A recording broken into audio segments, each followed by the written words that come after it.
광주 MBC 라디오 칼럼. 라디오 칼럼은 여러 전문가들의 의견을 통해 한국 사회의 방향과 광주 전남의 미래 비전을 찾는 시간입니다. 오늘은 2021년 중국 경제의 향방이란 주제로 초당대학교 박종구 총장과 함께합니다. 지난달 중국 공산당은 중앙경제공작회의를 개최해 2021년도 8대 경제정책 목표를 정했습니다. 시진핑 국가주석 등 정치국 상무위원이 참석한 가운데 수립되었고 금년 3월 전국인민대표대회에서 최종 확정됩니다. 과학기술 역량 강화, 내수 확대 전략 유지, 개혁개방 전면 추진, 반독점 규제 강화 등 8대 목표는 내수 확대와 경제 안정에 방점을 두고 있습니다. 특히 내수 확대에 역점을 둔 국내 대순환 전략을 통해 성장을 견인하고 미국과의 경제 전쟁에 대처할 생각입니다. 그러나 중국 경제를 둘러싼 대내외 상황은 녹록지 않습니다. 첫째로 미중 갈등이 중요한 변수로 작용할 것입니다. 바이든 새 행정부는 중국에 대한 규제의 고삐를 늦출 생각이 없습니다. 트럼프 행정부가 중국과 합의한 1단계 무역 협정과 관세율 인상 기조를 유지할 방침입니다. 중국 때리기는 여야 간의 이견이 없는 전략입니다.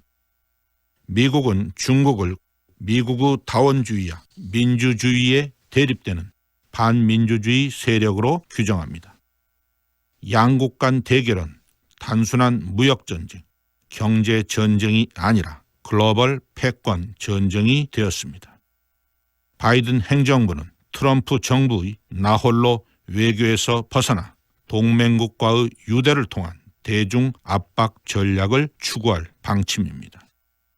반도체 전쟁이 더욱 격렬해질 것입니다. 미국은 중국의 반도체 굴기가 결국 디지털 제국주의로 가는 길로 봅니다. 현재 중국의 반도체 자금률은 16% 수준에 불과합니다. 미국은 화웨이 규제, 대만 반도체 기업 TSMC의 미국 공장 유치 등으로 압박 강도를 높여가고 있습니다. 중국의 대규모 재원 투입에도 불구하고 아직은 미국과의 기술적 격차가 3, 4년이나 됩니다. 자본, 기술, 인재, 삼박자 가운데 기술과 인재 부족 문제가 여전합니다. 일자리 문제도 어려운 상황입니다. 작년 874만 명이 대학을 졸업했지만 기업의 채용 규모는 22% 감소했습니다.